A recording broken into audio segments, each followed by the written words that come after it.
Are you a planner or are you spontaneous?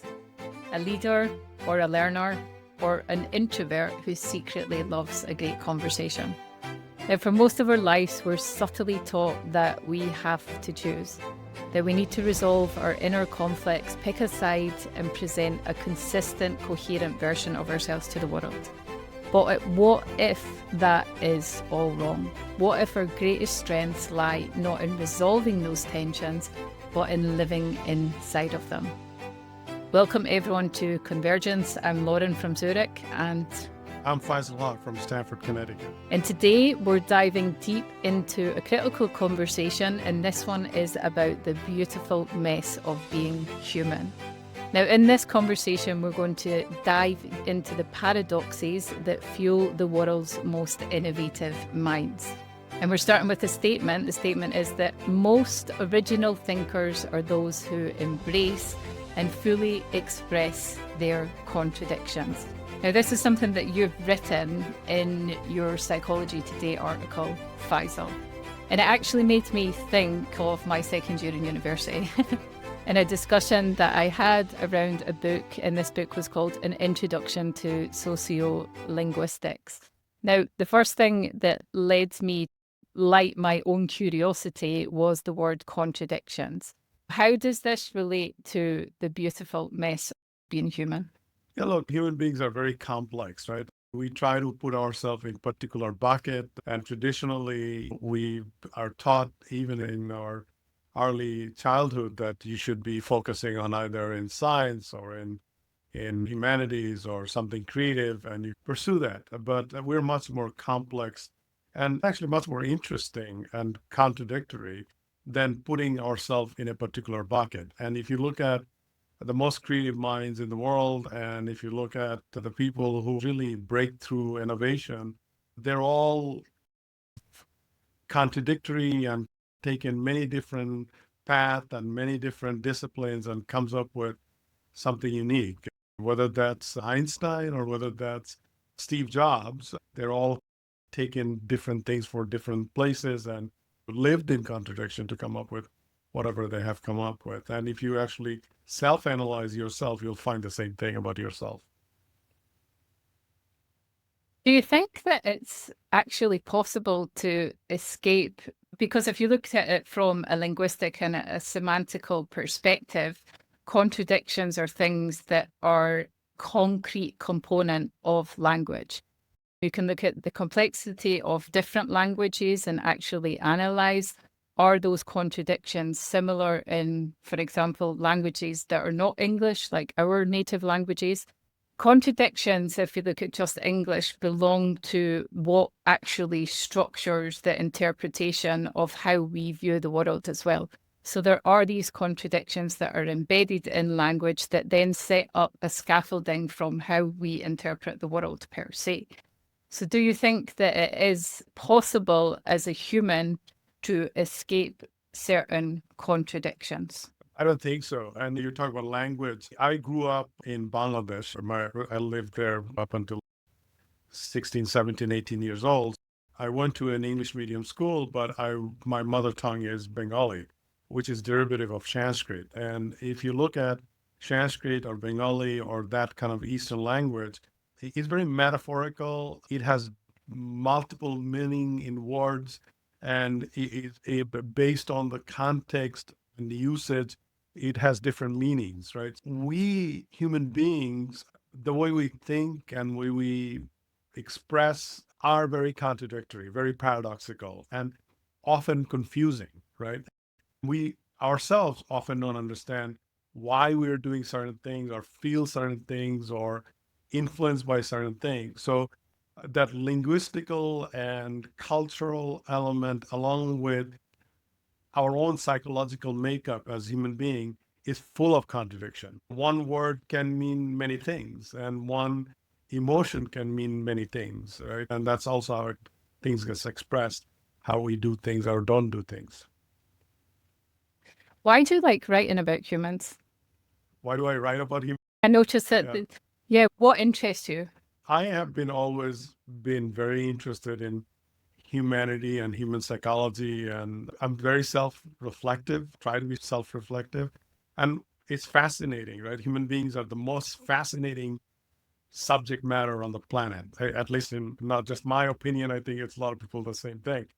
And so I've been always that way. And I've always been like very much intertwined with philosophy and linguistic and culture and literature and etc.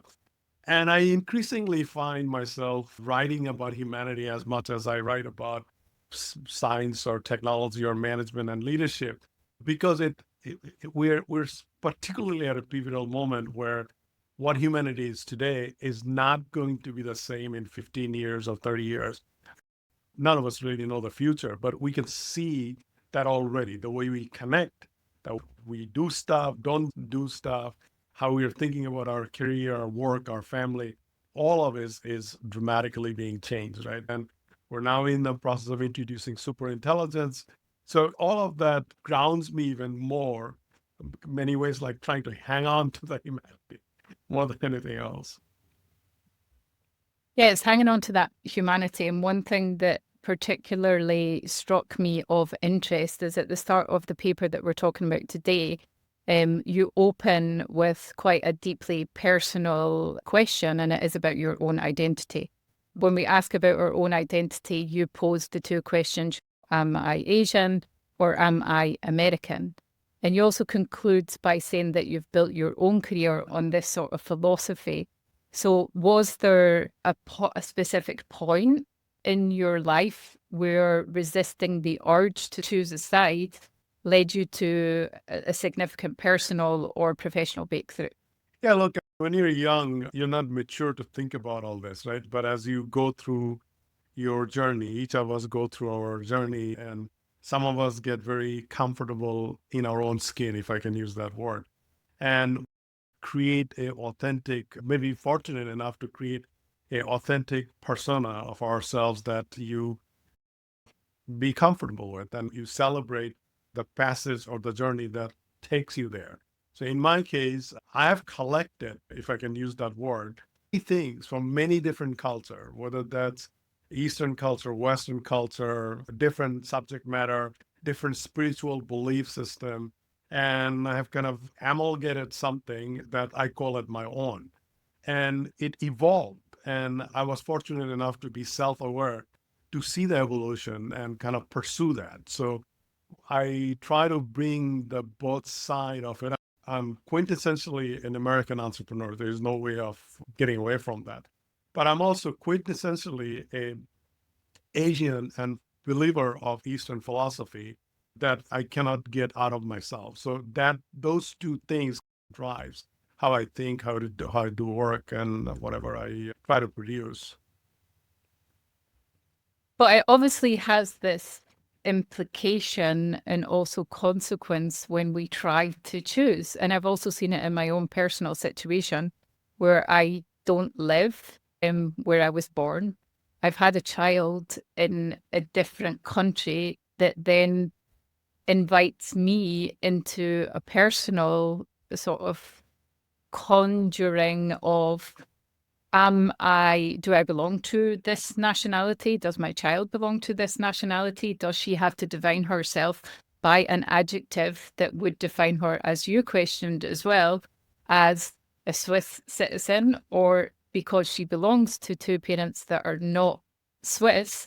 Is she Turkish? Is she Scottish? And what impact and consequential sort of bread does that then develop for her in her future life? And why is it important? Yeah, I can say exactly it's the same thing about my son. He's born here in US. His mother is from Minnesota. She is part French Canadian and part Irish. And I'm from Bangladesh. I have my own mixed identity. I think one question we may want to ask, why does it even matter? Why can't we proclaim that we're global citizen? And the fact is that if you really dissect, we all have the same. What do we want at the end of the day? We want our children to be happy. We want security for our children, right? We want to live in peace. We want to find love, right? And we want to feel that being loved, right?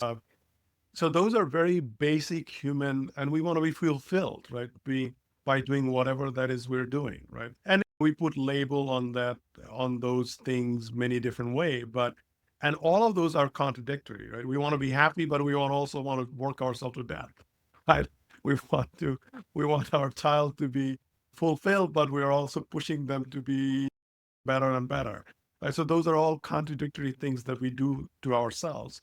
But that's why humanity is so complicated and full of contrast and contradiction. But I would also argue that contradiction is what makes us better and creative and actually make a impact. That tension that makes us what we do when we are at our best. So it's interesting. You're positioning this contradiction as something that makes us better. And you also frame this contradiction as a superpower. But I also think that for many, this internal conflict of a contradiction is something that causes anxiety. It causes creative paralysis. So if we're then encouraging people to embrace this contradiction, what is the first step for someone that feels broken by these contradictions and not necessarily powered by them, to start really seeing this complexity as a strength that they could take on as a human? What's your opinion there? Look, I can only tell from my own experience, and because I'm not a psychologist by training, and by observation and what I see in other leaders and all sorts of creative people. You have to practice and be disciplined about pursuing your creativity, right? So, for example, I could spend probably 7 by 24 these days thinking about this big picture and writing about them, talking about them, etc. But I can't do that because I have other responsibility. I am running companies, I have partners, I have to fulfill those work as well, right? And then I have my family that I need to take care of. And like many families, I have a unique situation because my son is a cancer survivor. So there's that element to it. So you have to be disciplined how you go about your day. So in my case, I try to allocate time that is my creative outlet or my reading time or whatever. Like yesterday, I spent 2 hours listening to a couple of podcasts and then writing something. And so taking 2 hours on a Monday to do that, it's quite the luxury. But I find I try to bake in that thinking time and learning time and listening time because it feeds a part of me whereby I wouldn't be as productive if that part is not fed, right? So you got to discipline yourself and not just, I could have easily spent the entire day doing nothing but that, right? But I have to stop myself and say, okay, that part is done. Now go back to do what needs to be done. I can definitely understand and relate to that. But one thing that I have some sort of, not an issue, but it's the word discipline per se, because there is that necessity to be disciplined. But then I also feel if you have to be disciplined, it's also a way of trying to outlive that contradiction per se. And I think that you see this a lot of times in a setting of a modern work setting, the nature of modern work, where you have this almost feeling that you have a paradox, an immediate paradox of possible playfulness, but also discipline. So you find yourself as a leader, or maybe just a team member, you're part of a team, and you want to be able to reward that consistency and foster an environment as a leader, but you also want to have that creative outlet where you can express yourself and embrace creativity.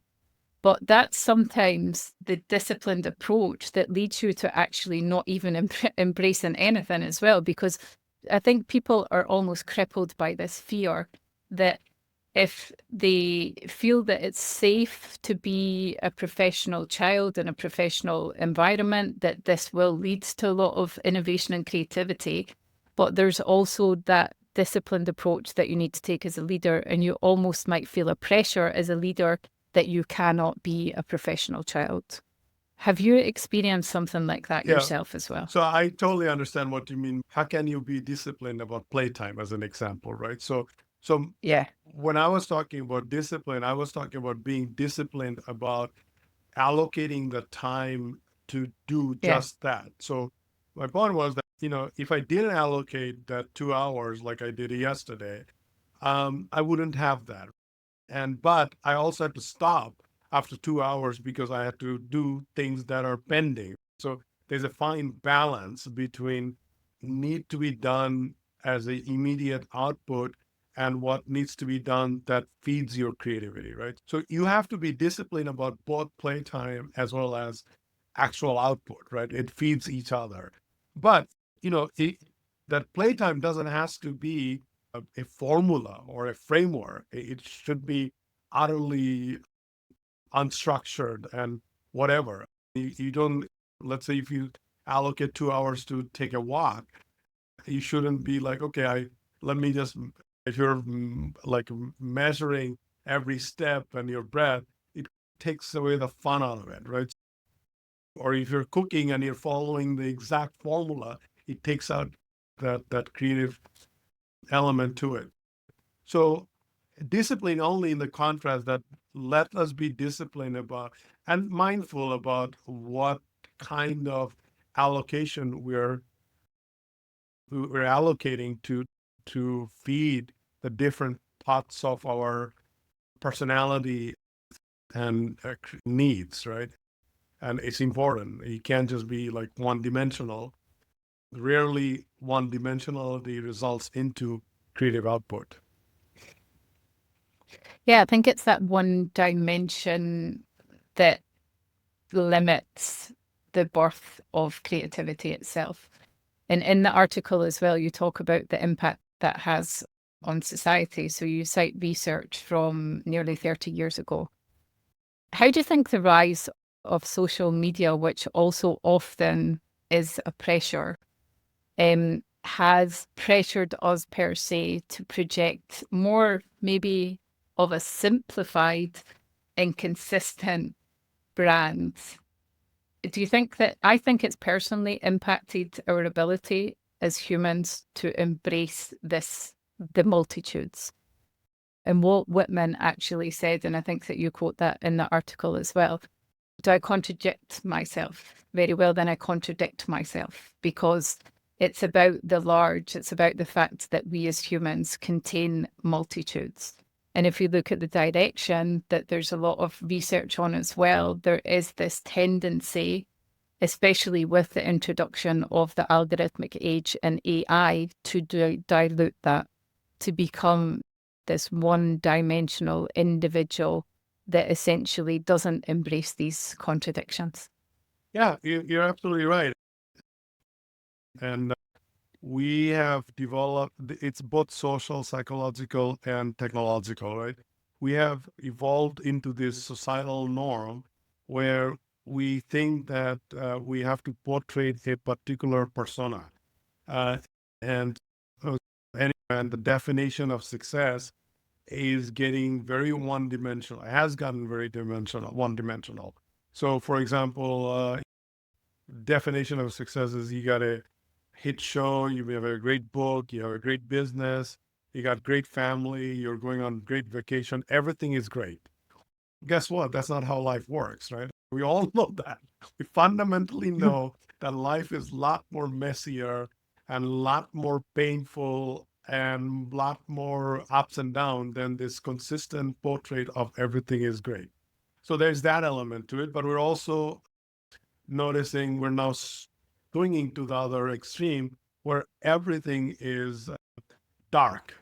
I mean, it's raw and dark, and everything is screwed up, and people are fighting all the time, and nobody cares about each other, and there's division all over the planet, etc. That is also not true, right? It's so it is hence the contradiction, right? The algorithm feeds our desire to be hooked into extremes, right? And human, we have to be disciplined. Again, I'm using that same word, disciplined and devoted towards that notion of that it's not black and white, it's gray. Life is gray. So we have to embrace that gray. And you cited the research from the book called I can't remember the book right now, but it's one of my favorite books. And he talks about the fact that creativity comes from this gray area, not just black and white. You can't say introverted people does this, but the extroverted people do this better. It's not true. It depends on the situation, and things comes together when you embrace that gray. Yeah, so it's these simple practices that have been developed as well that you outline. So we've got the examples of humility and pride. So these come together, and you personally have observed that creative individuals deeply believe in their work, even though they don't know how much they don't know. So it's almost exposing, and there was a social trend around this, exposing the vulnerability inside that brings out that pride essentially in the long run, or the playfulness meets the discipline. So great creators are professional children, so they approach problems with why, what if. They switch modes completely in the sense that they become rigorous, methodological, almost obsessive about making it real. And without play, as you write, there's no discovery. Yeah, look, you look at entrepreneurship is one example of such things, right? In the sense that most entrepreneurs, when they come up with something, they're laughed at because it's so out of ordinary and it's so not the norm. It's hard to believe that whatever they are coming up with, especially the innovation driven entrepreneurship, it's not just a business ownership, but a innovation centric entrepreneurship. They're laughed at and they're like hard to believe and whatnot, but their mind doesn't have any boundaries, right? You look at infinite possibilities, and that is a childlike behavior because you know from your own child, and I know from my own child that has now grown up. You don't think that there is any obstacle. You don't think there's anything that's impossible, right? You look at the infinite possibilities, and that piece of it does not come if you do not have confidence and pride. But you also have to have humility, saying that I don't know everything, so I got to go and figure out. And then there's also that I know from my own entrepreneurial journey, or as a writer, either way, uh, you know, you live in fear, but you also live in possibilities and optimistic. I write a piece, and then I say, "Oh, who's going to read this?"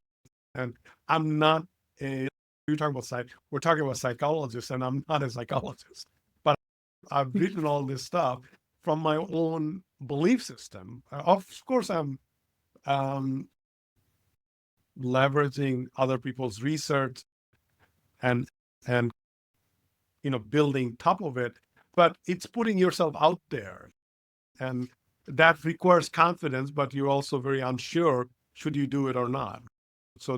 But that's where the creativity comes from, or expression So of I've got a creativity. great question for you. Yeah. 100%. So this is a contradiction in itself, in the paradox that we all know that you've got this nature versus nurture argument. So would you say that there's an alignment with the way that we fall into the paradoxes in the contradiction? And does nature and nurture have any impact on that? Do you think that we live in these contradictions? Are they dependent on our environments? Yeah, Or absolutely. do you think it's the natural contradiction that develops our journey through life? I think it's environmental, organizational, and individual. And if you are some individual by nature somehow embrace and lives with the contradiction, and as a result, they can break out the norm, whatever that is, right? A new music, a new book, whatever, right? Or new genre. a new business model that nobody has seen before. Organizationally, you need guardrail because organization has a mission and you try to move everybody towards that mission. So you try, you try to move forward with that mission. And in that, collective contradiction need to support that mission. In that context, when people, a number of studies and number of thought process goes around the psychological safety, it comes from that nurturing that contradiction, right? The psychological safety comes in play from nurturing that contradiction.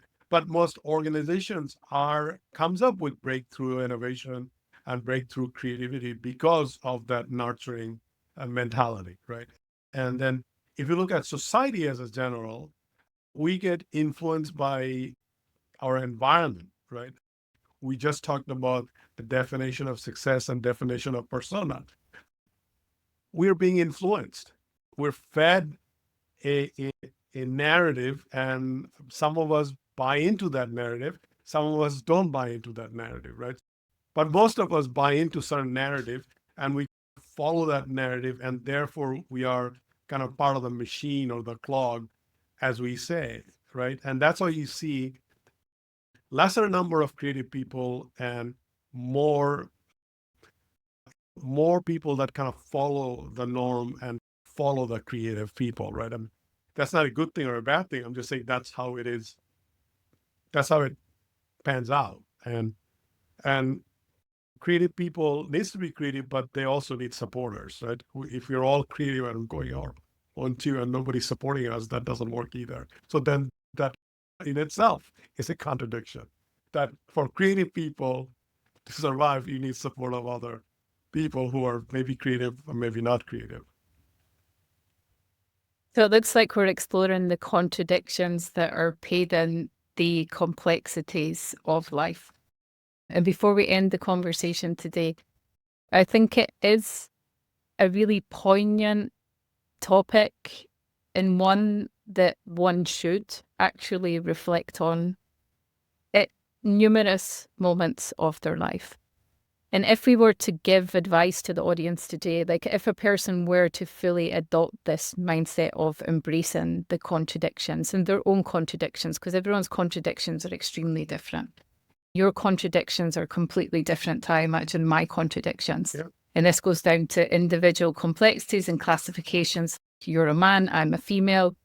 You're a father, I'm a mother. There's so many classifications that we could put that would then introduce us to the complexities and the beauties of the contradictions that we live as individuals as well. So if a person is to really fully adopt this mindset, like what is the single biggest change that they would notice, not just in their creative work, but in their overall sense of self and well-being? What does it truly feel like to live this way? Do you live this way, Faisal? Yeah, look, it comes with acceptance, right? First, you have to accept yourself and celebrate who you are, right? If you don't accept yourself, it's very difficult to embrace your contradiction. For example, I live in optimism, but I also live in fear. And actually, all my work, even when we wrote Transcend, I was very much this, I've came up with this duality and dual mentality of opportunity versus risk. So I personally live in fear and live in optimism. And I accept that. And with both comes a lot of flaws, right? Because when you have fear, you don't want to take a step. You worry about things. When you're overly optimistic, you take a lot of risk, right? So these are dichotomy. But I have accepted that about myself, right? So I think first step towards anything is that you have to accept yourself. You have only one version of you, and it's unique, and that uniqueness needs to be celebrated. Don't try to put yourself in some cookie cutter box, and don't be destructive, but don't try to put yourself in a cookie cutter box, and accept yourself. And out of that acceptance comes, you know, all the contradictory dichotomy that makes us as individual human beings.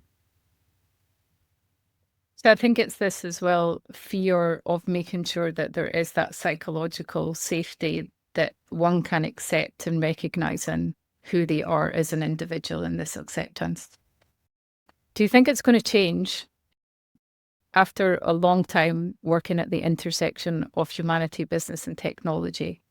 There's one thing that I think for certain, and that's in the age of artificial intelligence, maybe the best and most enduring edge humans have over machines is this beautifully, mysteriously contradictory humanness.